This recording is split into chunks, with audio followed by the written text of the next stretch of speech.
Komponen-komponen pengembangan kurikulum. Kurikulum sebagai sistem. Fungsi kurikulum dalam proses pendidikan adalah sebagai alat untuk mencapai tujuan pendidikan. Kurikulum sebagai sistem memiliki komponen pokok yang saling berkaitan, berinteraksi dalam rangka mendukung tercapainya tujuan. Komponen tujuan. Kurikulum merupakan suatu program yang dimaksudkan untuk mencapai tujuan pendidikan. Dalam setiap kurikulum, lembaga pendidikan pasti dicantumkan tujuan-tujuan pendidikan yang akan atau harus dicapai oleh lembaga pendidikan yang bersangkutan. Meskipun rumusan tujuan pendidikan dari suatu negara dengan negara lain berbeda, tetapi sebenarnya memiliki esensi yang sama secara umum. Menurut Sadullah, tujuan pendidikan secara universal memiliki 3 nilai utama sebagai berikut. Yang pertama, kebebasan yang dimiliki individu atau kelompok dalam memiliki pengetahuan dan kemampuan. Kedua, equity atau kesetaraan dalam memberikan dasar-dasar pendidikan baik kepada individu maupun kelompok. Yang ketiga, survival. Selain itu, tujuan pendidikan tertuang dalam Undang-Undang Nomor 20 Tahun 2003. Pendidikan nasional berfungsi mengembangkan kemampuan dan membentuk watak serta peradaban bangsa yang bermartabat dalam rangka mencerdaskan kehidupan bangsa, bertujuan untuk berkembangnya potensi peserta didik agar menjadi manusia yang beriman dan bertakwa kepada Tuhan Yang Maha Esa, berakhlak mulia, sehat, berilmu, cakap, kreatif, mandiri, dan menjadi warga negara yang demokratis serta bertanggung jawab. Hal tersebut tertuang juga dalam Permendiknas Nomor 22 Tahun 2007. Tujuan pendidikan pada satuan tingkatan pendidikan mengacu pada tujuan umum. Yang pertama, tujuan pendidikan dasar adalah meletakkan dasar kecerdasan, pengetahuan, kepribadian, akhlak mulia, serta keterampilan untuk hidup mandiri dan mengikuti pendidikan lebih lanjut. Yang kedua, tujuan pendidikan menengah dan menengah kejuruan sama halnya dengan tujuan pendidikan dasar. Tujuan kurikulum dapat dibagi menjadi 3 tingkatan sebagai berikut. Yang pertama, tujuan jangka panjang. Tujuan ini menggambarkan tujuan hidup yang diharapkan serta didasarkan pada nilai yang diambil dari filsafat. Yang kedua, tujuan jangka menengah. Tujuan ini merujuk pada tujuan sekolah yang berdasarkan pada jenjangnya. Yang ketiga, tujuan jangka pendek. Tujuan yang dikhususkan dicapai pada pembelajaran di kelas. Tujuan kurikulum di dalam sebuah lembaga pendidikan.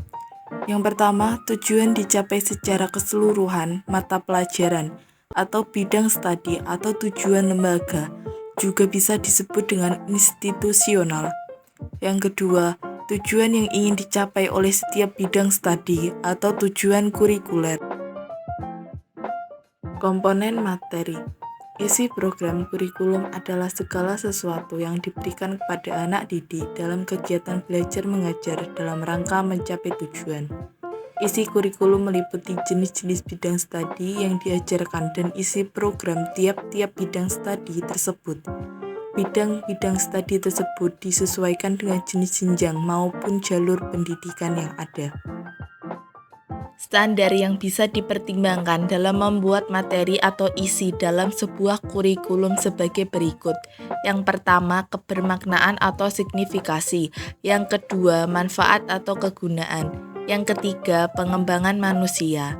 Sedangkan bentuk materi yang disusun bisa berupa yang pertama fakta, yang kedua konsep, yang ketiga teori, yang keempat generalisasi, yang kelima prinsip, yang keenam prosedur, yang ketujuh hukum atau teori kebenaran, yang kedelapan istilah, yang kesembilan contoh atau ilustrasi, yang kesepuluh definisi, dan yang terakhir yang ke-11 adalah postulat. Komponen strategi. Strategi merujuk pada pendekatan dan metode serta peralatan mengajar yang digunakan dalam pengajaran. Tetapi pada hakikatnya strategi pengajaran tidak hanya terbatas pada hal itu saja. Pembicaraan strategi pengajaran tergambar dari cara yang ditempuh dalam melaksanakan pengajaran. mengadakan penilaian, pelaksanaan bimbingan, dan mengatur kegiatan, baik yang secara umum berlaku maupun yang bersifat khusus dalam pengajaran. Menurut Undang-Undang Nomor 20 Tahun 2003, strategi pembelajaran di kelas hendaknya dilakukan dengan cara olah hati, olah raga, olah rasa, dan olah otak. Strategi pembelajaran yang demikian menyiratkan bahwa strategi yang digunakan harus mampu melakukan pemberdayaan terhadap seluruh potensi siswa. Komponen evaluasi. Evaluasi kurikulum dimaksudkan sebagai evaluasi program untuk mengakses kinerja kurikulum secara keseluruhan, ditinjau dari berbagai kriteria. Indikator kinerja yang dievaluasi tidak hanya terbatas pada efektivitas saja, namun juga relevansi, efisiensi, kelayakan atau feasibility program. Salah satu komponen kurikulum penting yang perlu dievaluasi adalah berkenaan dengan proses dan hasil belajar siswa. Evaluasi kurikulum memegang peranan penting baik untuk penentuan kebijakan pendidikan pada umumnya maupun untuk pengambilan keputusan dalam kurikulum itu sendiri. Hasil-hasil evaluasi kurikulum dapat digunakan oleh para pemegang kebijakan pendidikan dan para pengembang kurikulum dalam memilih dan menetapkan kebijakan pengembangan sistem pendidikan dan pengembangan model kurikulum yang digunakan.